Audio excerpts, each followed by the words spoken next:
दादा, अरे 7 दिवसावर आले लग्न, सगळी तयारी झाली, पण फर्निचरचं काय?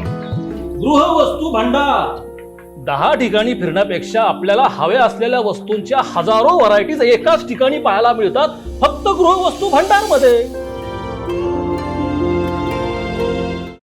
निवडणुकीचं वार्तांकन करणाऱ्या पत्रकाराला अधिकाऱ्यानं अपमानास्पद वागणूक दिली आहे. शिक्षक मतदारसंघाच्या मतदानाची प्रक्रिया काल सुरू होती. त्याचं वार्तांकन करण्यासाठी गेलेल्या पत्रकाराला अधिकाऱ्यानं अपमानास्पद वागणूक दिली. यामुळे राहुरी तालुक्यातील सर्व पत्रकारांनी मिळून जिल्हाधिकारी यांना राहुरीचे तहसीलदार नामदेव पाटील यांच्यामार्फत निवेदन देत निषेध व्यक्त केलाय. काल 26 जूनला राहुरीमध्ये मतदान प्रक्रिया सुरू होती. यावेळी दुपारी शहरातील एका इलेक्ट्रॉनिक मीडियाचे पत्रकार मतदानाची बातमी घेण्यासाठी गेले असता त्यांनी मतदानासाठी लागलेल्या रांगेचं चित्रीकरण केलं. तर निवडणूक निर्णय अधिकारी यांना मतदानाची शूटिंग घेऊ का अशी विचारणा केली. त्यावेळी संबंधित अधिकाऱ्यांनी पत्रकारांना ढकलून बाहेर व्हा, नाहीतर गुन्हा दाखल करील अशी धमकी दिली. या घटनेचा राहुरी तालुक्यातील सर्वच पत्रकारांनी निषेध केलाय. या प्रकरणाची चौकशी करून संबंधित अधिकाऱ्यावर कारवाई करावी अशी देखील मागणी निवेदनातून केली गेली आहे. काल या ठिकाणी शिक्षक मतदारसंघाचे मतदान प्रक्रिया सुरू होती. तर मी बातमी घेण्यासाठी या ठिकाणी आलो आणि बाहेरची काही ज्या मतदानासाठी ज्या रांगा लागल्या होत्या त्याची शूटिंग घेतल्यानंतर मी मतदान कक्षाच्या आतमध्ये गेलो आणि तिथे जे निवडणूक निर्णय अधिकारी होते मी त्यांना सर अगोदर विचारणा केली, सर मी शूटिंग घेऊ का अशी मी त्यांच्याकडे परवानगी मागितली. तर त्यांनी ताडकनी खुर्चीवरून उठून मला म्हटले की तुम्ही आतमध्ये येऊ नका, बाहेर व्हा, नाही तर मी गुन्हा दाखल करीन. मी त्यांना एवढंच बोललो की सर तुम्हाला असं शोभत नाही, तुम्ही असं बोलू नका, व्यवस्थित बोला. तर त्यांनी 2-3 वेळेस मला फक्त एवढीच धमकी दिली की बाहेर व्हा किंवा नाही तर मी तुमच्यावर गुन्हा दाखल करीन.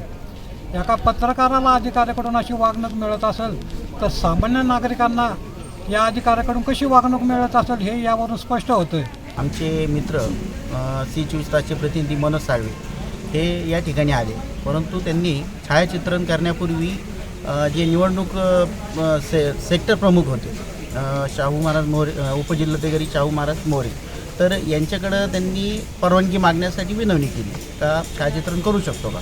फक्त केवळ विनवणी मागितली म्हणून तुमच्यावर गुन्हा दाखल करू, तुम्हाला इथं येण्याची परवानगी कोणी दिली आणि तुम्ही हे अत्यंत चुकीचं काम करता अशा पद्धतीने एक आर्वच्या पद्धतीने भाषा वापरली आणि गुन्हा दाखल करण्याची धमकी दिली. तर या घटनेचा आम्ही समस्त पत्रकार बांधव या ठिकाणी निषेध व्यक्त करतो. श्री मोरे साहेब यांना रीतसर विचारणा केली का साहेब मी या ठिकाणी C24 तास या वृत्तवाहिनीचा पत्रकार आहे आणि त्या संदर्भात मी शूटिंग करतो. त्यावेळेस मोरे साहेबांचा पारा चढला आणि त्यांनी मोठ्याने ओरडत आमचे पत्रकार मित्र मनोज साळवे यांना त्या ठिकाणून बाहेर काढलं. तुम्ही बाहेर व्हा असं ओरडून बोलले, अन्यथा मी तुमच्यावर गुन्हा दाखल करीन अशी भाषा वापरली. या निवेदनावर सय्यद निसार, विनीत धसाळ, सचिन पवार, RR जाधव, नानासाहेब जोशी, आप्पासाहेब मकासरे, अशोक मंडलिक, मनोज साळवे, राजेंद्र पवार, राजेंद्र म्हसे, रमेश खेमनर, कृष्णा गायकवाड, सतीश फुलसौंदर, कर्णा जाधव, मीनाश पटेकर, राजेंद्र उंडे, रियाज देशमुख, अनिल कोळसे, बंडू म्हसे, शरद पाचरणे, देवराज मंतोडे यांच्या सह्या आहेत.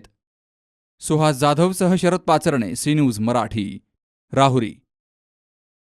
कुठे हॉस्पिटल आणि लेप्रोस्कोपी सेंटर, हाडांच्या फ्रॅक्चरच्या सर्व प्रकारच्या शस्त्रक्रिया, दुर्बिणीद्वारे सांध्याच्या शस्त्रक्रिया, दुर्बिणीद्वारे गुडघ्याच्या दोरीच्या शस्त्रक्रिया, modular operation theatre, ICU, ventilator, pathology lab, x ray, 24 तास औषधालय, generator backup, deluxe, semi deluxe, special, semi special rooms, cashless mediclaim, सर्व प्रकारच्या शासकीय विमा योजना, रुग्णांची आपुलकीने काळजी घेणारं सुसज्ज, स्वच्छ, प्रसन्न रुग्णालय, Kute hospital and laparoscopy centre, Tajne Mala, Navin Nagar road, Sangamner, जिल्हा अहमदनगर.